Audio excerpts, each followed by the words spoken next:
옛날 강원도 깊은 산골 정선이라는 고을이 있었습니다.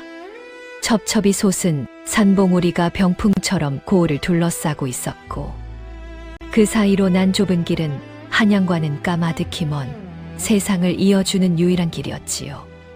그해 봄은 윤희도 잔인했습니다. 하늘은 비 한 방울 내리지 않았고 들판의 보리는 누렇게 말라 고개를 떨구었습니다. 백성들은 이를 보릿고개라 불렀지요. 모든 창고는 바닥을 드러낸 지 오래였고 풀뿌리마저 귀해진 사냐에서 사람들은 나무 껍질을 벗겨 끼니를 때우곤 했습니다. 그 메마른 고갯길 위로 구슬픈 노랫가락 하나가 바람에 실려 흘러왔습니다. 바로 정처 없이 떠도는 남사당패의 소리였지요. 그 가락은 정선의 산맥을 타고 넘으며 굶주린 마을의 슬픔인지 위로인지 모를 울림을 남기고 있었습니다. 그 노랫가락의 주인은 공필구라는 사내였습니다. 어린 시절 부모를 여의고 거리에 내던져진 필구는 곤드레죽 한 그릇으로 하루하루를 버텼지요. 그런 필구를 거두어준 것은 떠돌이 남사당패였습니다. 구독과 좋아요를 눌러주시면 더 좋은 이야기를 만드는데 큰 힘이 됩니다. 필구는 그들 틈에서 줄타기를 배웠고 어느덧 장성하여 하늘 위를 논이는 얼음산이가 되었습니다. 햇볕에 그을린 건강한 피부와 주리에서 단련된 탄탄한 몸매, 그리고 한 번 보면 쉬이 잊히지 않는 깊은 눈매까지 갖춘 사내였지요. 입담은 거칠었으나 속정은 누구보다 깊었고 넘어져도 다시 일어서는 곤들의 줄기 같은 강인함이 그의 뼈속에 박혀 있었습니다. 그러나 아무리 강인한 사내라 한들 며칠째 굶주린 몸은 속일 수 없었습니다. 필구는 동료들과 함께 정선길목에 이르렀을 때 끝내 두 다리가 풀려 쓰러지고 말았지요. 차가운 흙바닥 위에 엎어진 필구의 귓가로 정선의 바람 소리만이 쓸쓸히 스며들고 있었습니다. 그 무렵 정선고을에 고예진이라는 교수가 살고 있었습니다. 본디 예진의 집안은 대대로 벼슬을 지낸 양반가였으나 아버지 대에 이르러 가세가 기울어 이제는 이름뿐인 양반에 불과했지요. 맑은 눈망울에 단아한 용모를 지닌 예진은 겉으로는 고운 교수였으나 그 속에는 넓은 세상을 향한 갈망이 불씨처럼 살아 있었습니다. 예진은 날마다 산에 올라 나무를 뜯었습니다. 가솔들의 끼니를 책임지는 것은 교수의 곱디고 온 두 손이었지요. 그런 예진을 호시탐탐 노리는 자가 있었으니 바로 정선일대를 움켜쥔 토호 이병곤이었습니다. 병곤은 고액의 장리쌀로 백성들의 고혈을 짜내는 탐욕스러운 사내였고 예진의 가문이 진 빚을 빌미로 그녀를 제 것으로 취하려 하고 있었지요. 예진은 병곤의 거듭된 압박 속에서도 자존심을 꺾지 않았습니다. 그러던 어느 날 산길을 내려오던 예진의 눈에 길바닥에 쓰러져 있는 사내들이 들어왔습니다. 누더기를 걸친 그들의 행색은 처참했지요. 예진은 그 모습을 참아 지나칠 수 없었습니다. 가슴 한편에서 알 수 없는 연민이 피어오르고 있었지요. 예진은 집으로 달려가 부엌 한편에 숨겨둔 뒤줄을 열었습니다. 아버지가 애지중지하며 아끼던 마지막 쌀 한 줌이었지요. 예진의 손이 잠시 멈추었습니다. 이것마저 내어주면 집안에는 진정 아무것도 남지 않는 것이었습니다. 그러나 예진은 이내 마음을 굳혔습니다. 사람이 눈앞에서 굶어 죽는 꼴을 두 눈 뜨고 볼 수는 없는 노릇이었지요. 예진은 뒷산에 올라 곤드레를 한아름 뜯어왔습니다. 쌀보다 나물이 훨씬 많은 밥이었지만 가마솥에서 피어오르는 김은 그 어떤 진수성찬보다 따스한 향 품고 있었지요. 예진은 의식을 잃은 필구의 곁에 앉아 곤드레 죽을 떠서 조심스레 그의 입에 흘려 넣었습니다. 한 숟갈, 두 숟갈, 미지근한 온기가 필구의 목줄기를 타고 내려갔지요. 이윽고 필구의 눈꺼풀이 미세하게 떨렸습니다. 희미하게 눈을 뜬 필구의 코끝에 구수한 곤드레의 향이 스며들었지요. 흐릿한 시야 속에서 가장 먼저 보인 것은 예진의 걱정 어린 두 눈이었습니다. 필구는 가까스로 고개를 돌려 예진의 손에 들린 수건을 바라보았습니다. 하얀 무명 위에 정성스레 수놓아진 붉은 매화 한 가지가 눈에 들어왔지요. 필구는 까닭모를 끌림으로 그 자수를 한참이나 눈여겨보았습니다. 며칠이 지나 기운을 되찾은 필구는 자리에서 일어나 예진을 찾았습니다. 은혜를 입고도 그냥 떠날 수는 없습니다. 무엇이든 보답하고 싶습니다. 필구의 말에 예진은 고개를 저으며 담담히 답습니다. 보답은 무슨 보답을 바라겠습니까? 살아 계신 것만으로 충분합니다. 그러나 필구는 물러서지 않았습니다. 줄타기 외에는 가진 것도 아는 것도 없는 사내였지만 받은 은혜를 갚지 못하는 것은 사내의 도리가 아니라 여겼지요. 그날 밤 필구는 마을 어귀에 선 늙은 소나무 두 그루 사이에 줄을 메었습니다. 동료들이 말렸으나 필구는 귀를 막았지요. 보름달이 산등성이 위로 떠오르자 필구는 줄 위에 올라섰습니다. 오직 예진에게만 보여주기 위한 공연이었습니다. 달빛을 등지고 허공을 걷는 필구의 모습을 멀찌감치 바라보던 예진은 제 심장이 두근거리는 것을 느꼈습니다. 규방이라는 이름의 창살없는 감옥에서 평생을 살아온 예진에게 줄 위를 나는 저 사내는 자유 그 자체였지요. 그날 이후 필구의 마음에는 봄바람이 불기 시작했습니다. 사당패 동료들은 다음 고을로 떠날 채비를 하고 있었지요. 꼭두쇠가 필구의 어깨를 잡으며 말했습니다. 필구야, 우리는 내일 새벽에 떠난다. 너도 준비해라. 필구는 선뜻 대답하지 못했습니다. 줄 위에서는 그 어떤 바람에도 흔들리지 않던 사내가 한 여인 앞에서는 두 발이 땅에 붙어 떨어지지를 않았지요. 형님, 나는 이 고을에 좀 더 남겠소. 갚아야 할 은혜가 있소. 꼭두쇠는 필구의 눈빛을 읽고 더 이상 만류하지 않았습니다. 다만 떠나는 길에 한마디를 남겼지요. 은혜를 갚는 것인지 마음을 빼앗긴 것인지 잘 생각해 보거라. 동료들이 떠난 뒤 필구는 낮에는 정선장터에서 재주를 부리며 돈벌이를 하고 저녁이면 마을 뒷산 너머 예진이 나무를 뜯는 양지 바른 언덕을 찾아갔습니다. 예진 또한 해가 기울면 괜스레 광주리를 들고 산으로 향했지요. 둘은 곤드레가 피어난 풀밭에 나란히 앉아 바람 소리를 벗삼아 이야기를 나누었습니다. 필구는 떠돌며 본 넓은 세상의 이야기를 들려주었고 예진은 한 번도 벗어나 보지 못한 정선 너머의 세상을 상상하며 눈을 빛냈지요. 어느 저녁 필구가 물었습니다. 아기 씨는 이 산골을 벗어나고 싶은 적이 없소. 예진은 잠시 먼 산을 바라보다가 조용히 입을 열었습니다. 매일 같은 하늘만 보며 살았습니다. 저 산 너머에 무엇이 있는지 늘 궁금했지요. 필구는 그 말에 가슴이 저렸습니다. 줄 위에서 세상 어디든 갈 수 있었던 자신과 산으로 둘러싸인 울타리 안에서 평생을 보낸 예진의 처지가 겹쳐졌기 때문이었지요. 두 사람은 신분의 벽도 세상의 시선도 잊은 채 서로의 상처를 나누며 조금씩 깊은 마음속으로 빠져들고 있었습니다.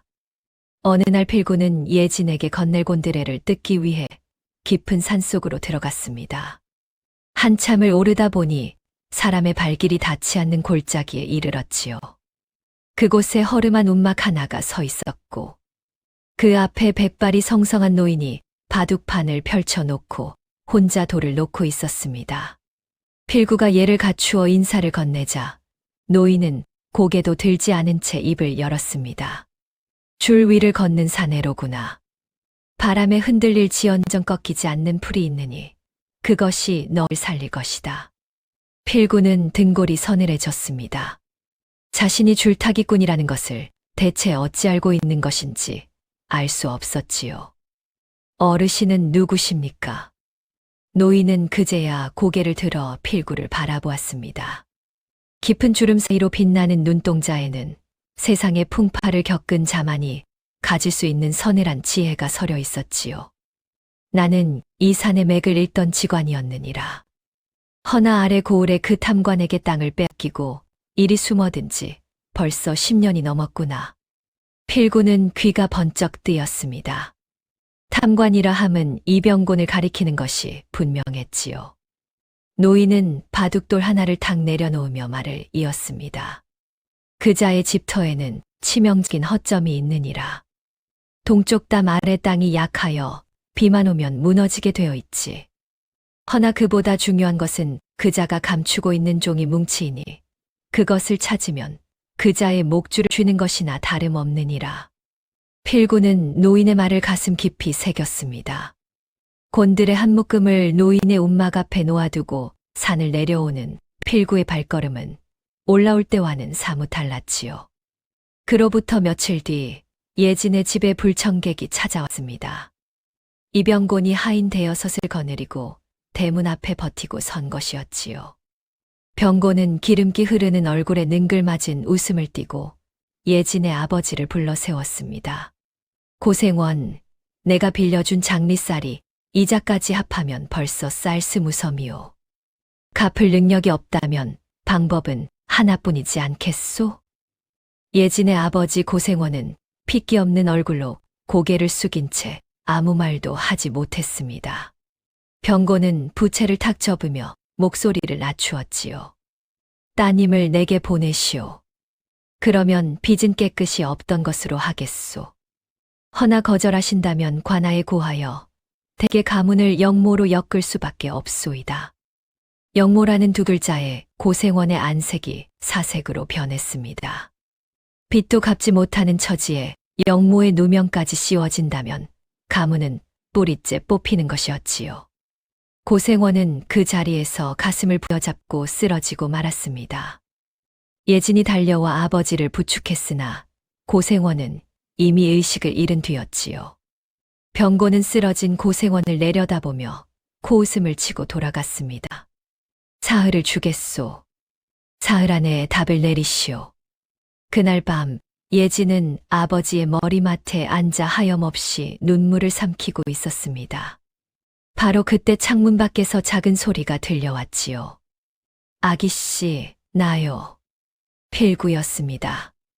담장을 넘어온 필구는 예진의 눈물 자국을 보고 사정을 물었지요. 예진이 떨리는 목소리로 병곤의 협박을 전하자 필구의 두 주먹이 부르르 떨었습니다. 아기씨, 나와 함께 이곳을 떠납시다. 이 산골을 벗어나면 그자의 손이 닿지 않는 곳이 있소. 예진은 고개를 저었습니다. 아버지를 두고 갈 수는 없습니다. 필구는 이를 악물었습니다. 도망이 답이 아니라면 다른 길을 찾아야 했지요. 산속 노인의 말이 필구의 머릿속을 스치고 지나갔습니다. 필구는 그날 밤 병곤의 저택으로 향했습니다. 산속 노인이 말한 동쪽 담 아래를 찾아가니 과연 땅이 무르고 돌담이 벌어져 사람 하나 빠져나갈 틈이 있었지요. 필구는 몸을 낮추어 담 안으로 스며들었습니다. 병곤의 저택은 정선고을 전체를 합쳐도 모자랄 만큼 화려했습니다. 굶주린 백성들의 피와 땀이 기와 한 장 한 장에 스며있는 셈이었지요. 필구는 숨을 죽이고 사랑채 뒤편의 서고로 다가갔습니다. 문틈으로 기름불이 새어 나오고 있었지요. 안을 들여다보니 장부 수십 건이 가지런히 쌓여 있었습니다. 필구는 재빠르게 문을 열고 장부를 뒤적였지요. 그 안에는 놀라운 내용이 적혀 있었습니다. 병곤이 중앙의 관리와 손을 잡고 정선의 비축미를 빼돌린 내역이 낱낱이 기록되어 있었지요. 백성들이 굶주려 쓰러지는 동안 그 곡식은 고스란히 병곤의 주머니로 흘러들어 간 것이었습니다. 필구의 손이 떨렸습니다. 단순히 도망치는 것이 아니라 이 장부만 있으면 병곤의 목줄을 줄 수 있었지요. 바로 그 순간 마당에서 사냥개가 짖기 시작했습니다. 이어 횃불을 든 수아들의 발소리가 서고를 향해 다가오고 있었지요. 필구는 장부 한 권을 품에 넣고 왔던 길을 되짚어 동쪽 담으로 내달렸습니다. 등 뒤로 수아들의 고함이 점점 가까워졌지만 필구는 줄 위에서 단련한 날렵한 몸놀림으로 간신히 담을 넘어 어둠 속으로 사라졌습니다. 며칠 뒤 병곤의 추적이 뜸해진 틈을 타 필구와 예진은 다시 만날 수 있었습니다.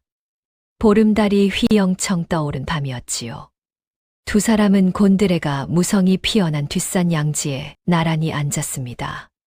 바람이 곤드레 잎을 살랑이며 풀내음을 실어왔고 달빛은 두 사람의 어깨 위로 비단처럼 내려앉았지요. 필구가 품속에서 무언가를 꺼냈습니다. 나뭇가지를 깎아 만든 작은 비녀 하나였지요. 투박하고 거칠었으나 한 땀 한 땀 정성이 서려 있는 것이 한눈에 보였습니다. 아기씨, 변변찮은 물건이지만 내 마음을 담았소. 필구는 조심스레 예진의 머리에 비녀를 꽂아 주었습니다. 예진의 눈가가 붉어졌지요. 이리 귀한 것을 어찌 받겠습니까? 옥비녀도 금비녀도 아니지만 이 마음만은 그 무엇보다 단단합니다. 내 평생을 아기씨 곁에서 살겠습니다. 예진은 고개를 끄덕이며 비녀의 손을 얹었습니다. 달빛 아래 곤드레가 바람에 일렁이고 두 사람 사이에 흐르는 공기는 봄밤의 온기보다 더 따스했지요.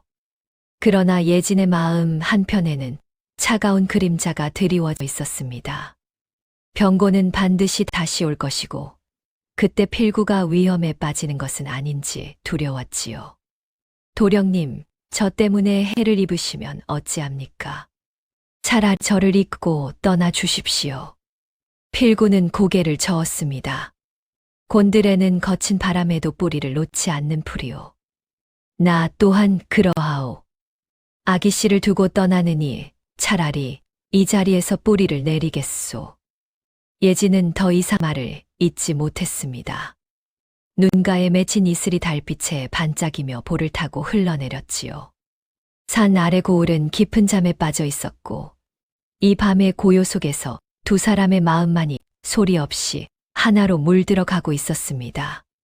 한편 이병고는 서고에 누군가 침입한 흔적을 발견하고 불같이 노했지요. 장부 한 건이 사라진 것을 확인한 병고는 즉시 예진의 집으로 사람을 보냈습니다. 고생원의 딸을 당장 데려와라. 오늘로 혼례를 치른다. 병곤의 수아들이 예진의 집에 들이닥쳤습니다. 병석에 누운 고생원이 몸을 일으키려 했으나 수아들은 아랑곳하지 않았지요. 예진은 끌려가면서도 고개를 꼿꼿이 세운 채 이를 악물었습니다. 병곤의 별당에 갇힌 예진은 사방을 둘러보았습니다. 굳게 잠긴 문, 높은 담장, 그리고 마당을 어슬렁거리는 사나운 사냥개들이 예진의 탈출을 막고 있었지요.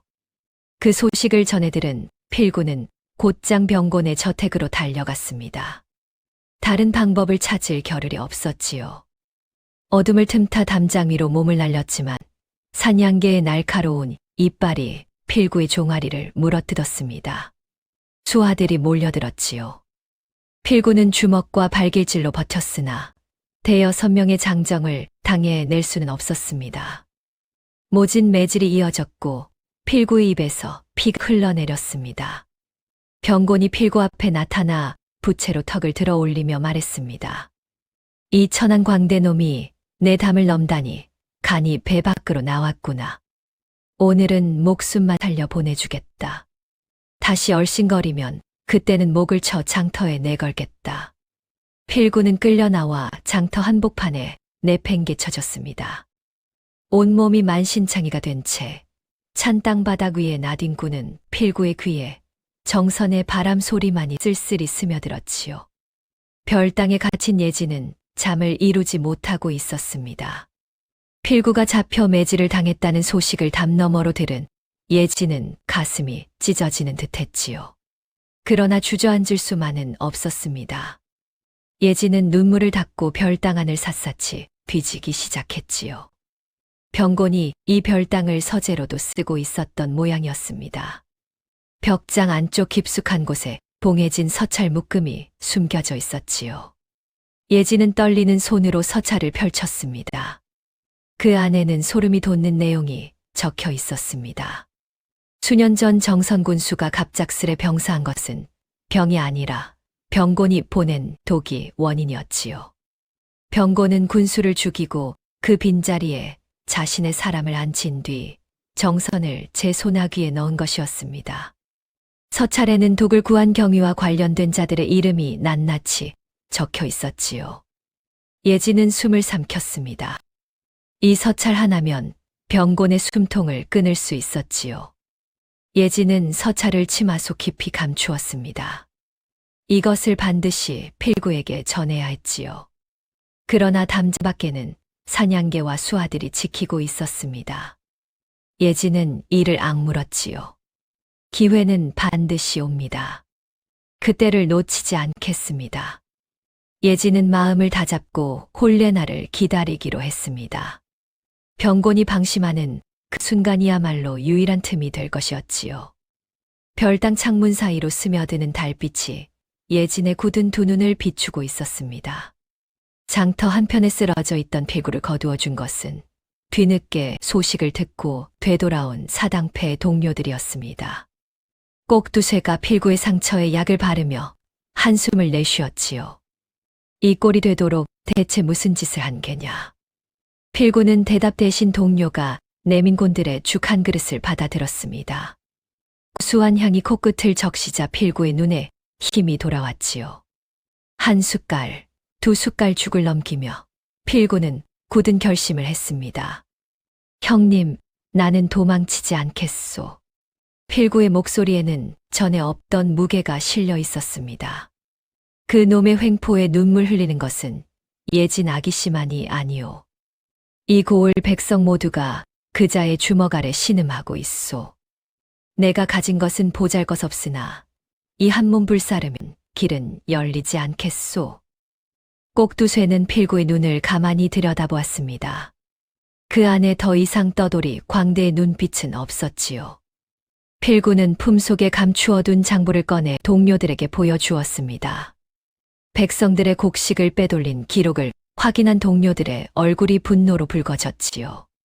필구는 마을 사람들을 하나둘 모아 이병곤의 비리를 알리기 시작했습니다.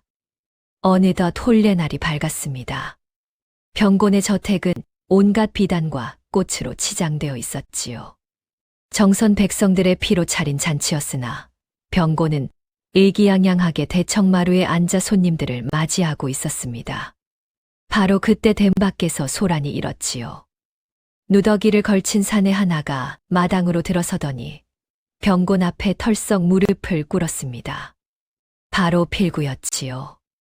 나으리 소인은 보잘것없는 줄타기꾼이옵니다. 지난날 나으리의 담을 넘은 죄 만번 죽어 마땅합니다. 부디 한 번만 용서해 주십시오. 필구는 이마를 땅에 박으며 애원했습니다. 병곤은 코웃음을 치며 부채를 펼쳤지요. 이놈이 제 분수를 알았구나. 나으리 용서의 뜻으로 홀레 잔치에 줄타기 한 판을 올리게 해 주십시오. 소인이 할 줄 아는 것이라곤 그것뿐이옵니다. 병곤은 잔치의 흥을 돋우기에 나쁘지 않다고 여겼습니다. 무릎을 꿇은 광대의 모습이 통쾌하기도 했지요. 좋다. 허락하마. 대신 줄에서 떨어지면 내 목을 친다. 필구는 연신절을 하며 물러났습니다. 그 비굴한 모습에 병곤은 만족스러운 웃음을 지었지요. 그러나 병곤은 알지 못했습니다. 필구가 고개를 숙인 채 입꼬리를 올리고 있었다는 것을 말이지요. 이 모든 것은 필구가 짜놓은 판이었습니다. 병곤의 시선이 줄타기에 쏠리는 동안 사당패 동료들이 별당의 예진을 빼내기로 한 것이었지요. 잔치의 풍악이 울려 퍼지고 마당 한가운데 높이 메어진 줄 위로 필구가 올라서는 순간 모든 시선이 허공을 향했습니다. 병곤의 몰락을 부를 줄타기가 시작된 것이었지요. 필구가 줄 위에서 재담을 늘어놓으며 손님들의 시선을 사로잡는 동안 사당패 동료 셋이 별당 뒤편으로 몸을 숨겼습니다. 꼭두쇠가 먼저 담장 아래 사냥개들에게 뼈다귀를 던졌지요. 굶주린 개들이 뼈에 정신이 팔린 사이 동료 둘이 재빠르게 담을 넘어 별당 문빗장을 열었습니다. 아기씨, 필구가 보냈습니다. 어서 나오십시오. 예진은 이미 준비를 마치고 있었지요. 치마 속에 감춘 서찰을 품에 단단히 안은 채 별당을 빠져나왔습니다. 그 무렵 마당에서는 필구의 줄타기가 절정에 이르고 있었습니다. 필구는 줄 위에서 몸을 한 바퀴 돌리며 소리쳤지요. 이 줄은 백성의 줄이요. 이 바람은 하늘의 바람이라. 하늘 아래 감추어진 죄악은 반드시 드러나는 법이외다. 순간 병곤의 낯빛이 굳어졌습니다. 그때 수아 하나가 허겁지겁 달려와 병곤의 귀에 속삭였지요. 나으리 아기씨가 사라졌습니다. 병곤이 벌떡 일어섰습니다. 뭐라, 당장 잡아와라. 필구는 줄 위에서 그 소리를 듣자마자 줄을 타고 미끄러져 내려와 저택 밖으로 내달렸습니다. 뒷산 입구에서 예진이 동료들과 함께 기다리고 있었지요. 필구는 예진의 손을 잡고 산길로 뛰기 시작했습니다. 그러나 병곤이 고용한 전문 사냥꾼들의 추격은 예상보다 빨랐습니다. 산을 타고 오르는 두 사람의 뒤로 횃불이 점점 가까워지고 있었지요. 개 짖는 소리가 골짜기를 울렸고 사냥꾼들의 고함이 산을 뒤흔들었습니다. 필구와 예진은 숨이 턱에 찬 채 계곡 앞에 다다랐습니다. 아래를 내려다보니 1000길이나 되는 낭떠러지였지요. 계곡 사이에 끊어질 듯 걸려있는 낡은 외나무 다리 하나가 유일한 길이었습니다. 뒤에서 병곤이 말을 타고 나타났지요. 활을 당기며 소리쳤습니다. 거기 서라.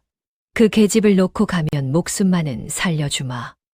필구는 계곡 사이에 걸린 낡은 칡덩굴 다리를 바라보았습니다. 아기씨, 이것은 내가 타던 줄보다 굵소. 나를 믿으시오. 예진은 필구의 눈을 바라보았습니다. 줄 위에서 하늘을 걷던 그 눈이었지요. 예진은 고개를 끄덕이며 필구의 등에 엎였습니다. 필구는 이를 악물고 칡덩굴 다리 위에 첫 발을 내디뎠습니다. 다리가 크게 흔들렸지요. 아래로는 칠흑 같은 어둠이 입을 벌리고 있었고 계곡을 타고 올라오는 바람이 두 사람의 몸을 흔들었습니다. 필구는 숨을 고르며 한 발 한 발 나아갔습니다. 등 뒤에서 예진의 심장 소리가 전해져 왔지요. 이 목숨이 다하는 한이 있더라도 등 위에 이 사람만은 반드시 건너편에 내려놓겠다는 각오였지요. 병곤이 활시위를 놓았습니다. 화살이 바람을 가르며 날아와 필구의 왼쪽 어깨를 스쳤지요. 이를 악물고 한 발을 내디뎠지요.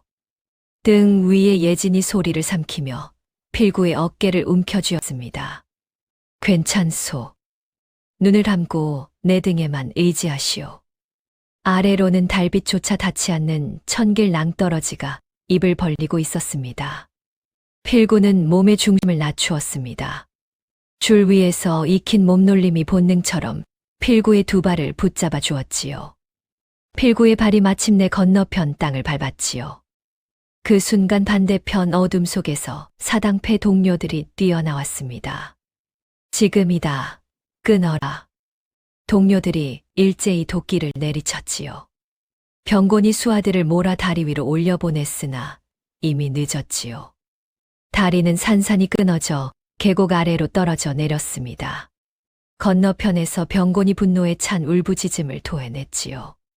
이놈들, 반드시 찾아내어 목을 치겠다. 그러나 그 고함은 계곡의 바람에 흩어질 뿐이었습니다. 필구는 예진을 등에서 내려놓고 그 자리에 무릎을 꿇었지요. 어깨에서 흐르는 피가 땅을 적시고 있었으나 필구의 입가에는 희미한 웃음이 번지고 있었습니다. 예진이 치맛자락을 찢어 필구의 어깨를 동여매며 말했지요. 살았습니다. 우리가 살았습니다. 필구는 예진의 손을 꼭 잡으며 고개를 끄덕였습니다. 머리 위로 보름달이 두 사람을 내려다보고 있었습니다.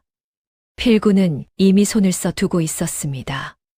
줄타기 공연을 자청하기 전날 밤, 필구는 품속에 간직하고 있던 비축미 장부를 사당패 동료편에 인근 고을에 있는 암행어사에게 전달해 둔 것이었지요. 때마침 방원도 일대의 민심을 살피러 나선 암행어사가 정선 인근에 머물고 있다는 소문을 필구는 장터에서 들어 알고 있었던 것이었습니다. 동료들은 장부를 품에 안고 밤새 고개를 넘어 암행어사를 찾아갔지요. 거기에 예진이 목숨을 걸고 지켜낸 서찰이 더해졌습니다. 군수 독살의 전모가 담긴 서찰과 비축미 횡령 장부 두 가지 증거가 암행어사의 손위에 나란히 놓였습니다. 그리고 한 가지 더 있었지요. 처음 예진이 필구에게 건넨 매화 자수 손수건이었습니다. 필구가 의식을 되찾은 날 눈여겨보았던 그 손수건은 사실 병곤에게 핍박받다 목숨을 잃은 전 군수의 유품이었지요. 예진의 아버지가 군수와 동문수학한 것이었기에 유품을 간직하고 있었던 것이었습니다. 수건 안쪽에는 군수가 남긴 혈서가 숨겨져 있었으니 병곤의 횡포를 고발하는 마지막 절규였지요. 암행어사는 세 가지 증거를 확인하자마자 마패를 꺼내 들었습니다. 관군이 병곤의 저택을 에워쌌지요. 혼례 잔치의 잔해가 어지럽게 널린 마당 위로 암행어사의 준엄한 목소리가 울려 퍼졌습니다. 비축미 횡령과 전 군수 독살의 죄로 이 병곤을 당장 포박하라. 병곤은 도주를 시도했으나 사방이 막혀 있었지요. 관군에게 끌려 나오는 병곤의 얼굴에는 더 이상 능글맞은 웃음이 남아있지 않았습니다. 빼앗겼던 곡식이 관아의 창고에서 쏟아져 나왔지요. 정선 백성들은 눈물을 흘리며 곡식 자루를 끌어안았습니다. 그 오랜 보릿고개가 비로소 끝을 맺는 순간이었지요. 병곤이 끌려간 뒤 정선고을에는 오랜만에 평온이 찾아왔습니다. 고생원은 병석에서 일어나 딸의 손을 잡고 눈물을 흘렸지요. 비제굴레가 풀리자 비로소 허리를 펴고 숨을 쉴 수 있게 된 것이었습니다. 그러나 한 가지 풀리지 않는 매듭이 남아 있었지요. 예진과 필구의 사이였습니다. 몰락했다 하더라도 양반가의 규수와 떠돌이 광대의 사랑을 세상은 쉬이 받아들이지 않았습니다. 고생원이 필구를 불러 앉혔습니다. 자네 덕에 이 가문이 살았네. 허나 내 딸을 자네에게 보내는 것은 아비된 도리로 쉽지 않은 결정이네. 필구는 고개를 숙인 채 묵묵히 듣고 있었지요. 고생원이 말을 이었습니다. 허나 진정한 귀함이 무엇인지 나는 이번 일로 뼈저리게 깨달았네. 허울 좋은 신분이 내 딸을 지켜준 적이 있었던가. 자네의 그 마음이면 충분하네. 예진이 아버지 앞에 무릎을 꿇고 절을 올렸지요. 아버지, 불효를 용서하여 주십시오. 고생원은 고개를 끄덕이며 딸의 손을 필구의 손 위에 얹어 주었습니다. 혼례는 소박했지요. 비단 예복도 가마도 없었습니다. 사당패 동료들이 장구를 치고 피리를 불었고 마을 안악들이 들판에 핀 들꽃을 엮어 화관을 만들어 예진의 머리에 씌워 주었지요. 필구가 예진에게 나무 비녀를 다시 꽂아주며 말했습니다. 아기씨 옥비녀는 못해주지만 이 마음만은 평생 변치 않겠소. 예진이 눈가를 붉히며 웃었지요. 이 비녀가 저에게는 천하의 옥비녀보다 귀합니다. 들판 위로 바람이 불어곤들의 꽃이 일제히 흔들렸습니다. 마치 두 사람의 안하를 축복하듯 꽃향기가 정선의 하늘 아래 가득 퍼져나갔지요. 오랜 세월이 흘러 정선장터에는 곤들에 국밥을 파는 노부부의 집이 하나 생겼습니다. 구수한 냄새가 장터 골목을 가득 채우면 사람들은 저절로 발길을 그리로 옮기곤 했지요. 국밥 한 그릇에 담긴 정성이 어찌나 깊던지 한 번 맛본 이는 반드시 다시 찾아오곤 했습니다. 국밥집 할머니는 새벽마다 뒷산에 올라곤드레를 뜯었지요. 허리가 굽고 손마디가 굵어졌으나 나무를 고르는 눈매만큼은 젊은 시절 그대로였습니다. 할머니가 솥뚜껑을 열고 밥을 퍼 담으면 하얀 김이 피어오르며 장터를 따스하게 감싸 안았지요. 장날이면 국밥집 앞마당에서 작은 구경거리가 벌어지곤 했습니다. 백발이 성성한 할아버지가 마당에 낮게 맨 줄 위에 올라서는 것이었지요. 할아버지가 줄 위에서 익살스러운 재담을 늘어놓으면 구경꾼들이 배를 잡고 웃었지요. 그 모습을 바라보는 할머니의 입가에는 언제나 잔잔한 미소가 머물러 있었습니다. 어느 가을 저녁 장터의 손님이 모두 돌아간 뒤 필구가 마루에 걸터 앉아 예진에게 말했습니다. 부인, 술에 취한 듯 삶에 취한 듯 당신에게 취해 사니 이보다 더한 낙원이 있겠소. 예진이 필구의 곁에 앉으며 웃었지요. 영감, 곤드레 만드레 취해 사는 것이 이리 좋을 줄 진작에 알았더라면 더 일찍 영감을 만날 걸 그랬습니다. 두 사람의 웃음소리가 저녁 바람에 실려 퍼져나갔습니다. 정선의 산자락 위로 노을이 붉게 물들고 어디선가 구성진 가락이 흘러왔지요. 곤드레 꽃이 바람에 흔들리며 장터 가득 향기를 뿌리고 있었습니다. 옛말에 백절불굴이라는 말이 있습니다. 어떠한 난관에도 굽히지 않고 이겨나간다는 뜻이지요. 곤드레는 밟히고 꺾여도 다시 일어서는 풀입니다. 진정한 귀함은 높은 신분에 있는 것이 아니라 척박한 땅에서도 꽃을 피울 줄 아는 마음의 인정에 있다는 것을 오늘 이야기는 말해주고 있지요. 오늘 이야기 어떠셨나요? 다음 이야기 빠르게 만나보시려면 좋아요와 구독을 눌러주세요. 그럼 더 재미있는 이야기로 찾아뵙겠습니다. 감사합니다.